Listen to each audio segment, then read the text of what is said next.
ദൈവ തിരുനാമം വാഴ്ത്തപ്പെടുമാറാകട്ടെ. അനുഗ്രഹിക്കപ്പെട്ട ഈ പ്രഭാതത്തിലെ ദൈവകൃപയെ ഓർത്ത് നമുക്ക് ദൈവത്തെ സ്തുതിക്കാം.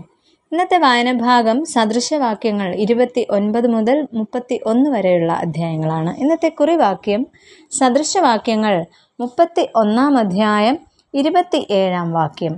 വീട്ടുകാരുടെ പെരുമാറ്റം അവൾ സൂക്ഷിച്ചു നോക്കുന്നു, വെറുതെ ഇരുന്ന് അഹോവൃത്തി കഴിക്കുന്നില്ല. ജ്ഞാനമുള്ള നേതൃത്വം, വിശുദ്ധമായ ജീവിതം, ദൈവഭയത്തിൻ്റെ മഹത്വം തുടങ്ങിയ ചിന്തകളാണ് ഇന്നത്തെ വായനാഭാഗത്ത് നാം കാണുന്നത്. എന്നാൽ 31 അധ്യായത്തിൽ ദൈവഭയമുള്ള ജീവിതമാണ് യഥാർത്ഥ സൗന്ദര്യവും വിജയവും എന്ന് കാണുവാനായിട്ട് കഴിയുന്നു. ഈ അധ്യായം രാജാവിന് അമ്മ നൽകിയ ഉപദേശങ്ങളുടെ ഒരു സമാഹാരമാണെന്ന് കാണുവാനായിട്ട് സാധിക്കും. ലെമുവേൽ എന്ന പേരിൻ്റെ അർത്ഥം ദൈവത്തിനായി സമർപ്പിക്കപ്പെട്ടവൻ എന്നാണ്. ഇന്നത്തെ സമൂഹത്തിൽ നേതൃത്വം, കുടുംബ ജീവിതം, യുവജനങ്ങളുടെ സ്വഭാവം, ആത്മീയ ജീവിതം ഇവയ്ക്ക് വലിയ വെല്ലുവിളികൾ നേരിടുന്നു. എന്നാൽ ഇന്നത്തെ വായനാഭാഗം ദൈവം ആഗ്രഹിക്കുന്ന ഒരു ജീവിത രീതി എപ്രകാരമാണ് എന്ന് ആണ് നമ്മെ പഠിപ്പിക്കുന്നത്. അവിടെ ഒന്നാമതായിട്ട് നമുക്ക് കാണുവാനായിട്ട് കഴിയുന്നത് വിശ്വസ്തമായ ബന്ധങ്ങൾ കാത്ത് സൂക്ഷിക്കുക എന്നതാണ്. വിശ്വാസം ഒരു ബന്ധത്തിൻ്റെ ഏറ്റവും വലിയ സമ്പത്താണ്. ഈ അധ്യായം സ്ത്രീകൾക്ക് മാത്രമല്ല, ഓരോ വിശ്വാസിക്കും മാതൃകയാക്കാവുന്ന ദൈവിക സ്വഭാവങ്ങളെക്കുറിച്ചാണ് പഠിപ്പിക്കുന്നത്.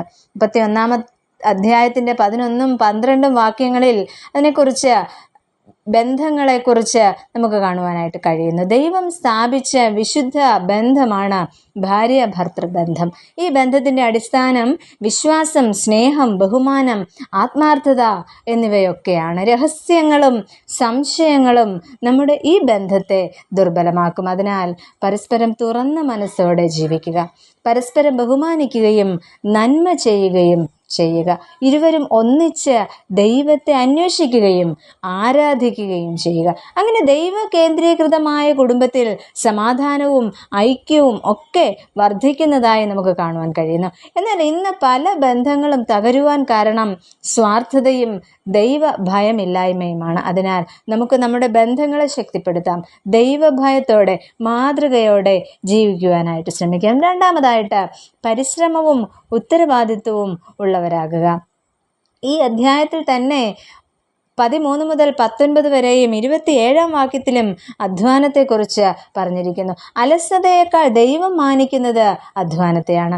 അധ്വാനശീലരായി കുടുംബത്തിനും സമൂഹത്തിനും ഉപകാരപ്പെടുന്ന ജീവിതം നയിക്കണം. അധ്വാനം എന്നത് ദൈവം നൽകിയ ഒരു ഉത്തരവാദിത്വവുമാണ്. അത് ഉൽപ്പത്തി പുസ്തകം 2 അധ്യായത്തിൻ്റെ 15 വാക്യത്തിൽ നമുക്ക് കാണുവാൻ കഴിയുന്നു. എന്നാൽ കൊലോസ്യ ലേഖനം 3 അധ്യായത്തിൻ്റെ 23 വാക്യത്തിൽ ഇപ്രകാരം പറയുന്നു: നിങ്ങൾ ചെയ്യുന്നതൊക്കെയും മനുഷ്യർക്കെന്നല്ല കർത്താവിനെന്ന പോലെ പൂർണ്ണ മനസ്സോടെ ചെയ്യുവിൻ എന്ന്. അതിനാൽ ഏത് ജോലിയും ദൈവസേവനമായി കാണുമ്പോൾ അതിന് അർത്ഥവും സന്തോഷവും ഉണ്ടാകും.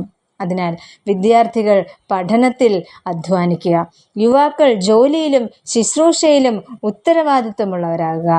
ഏവരും അവരവരുടെ ഉത്തരവാദിത്വങ്ങൾ ദൈവത്തിനായി ചെയ്യുന്ന സേവനമായി കരുതി ചെയ്യുക.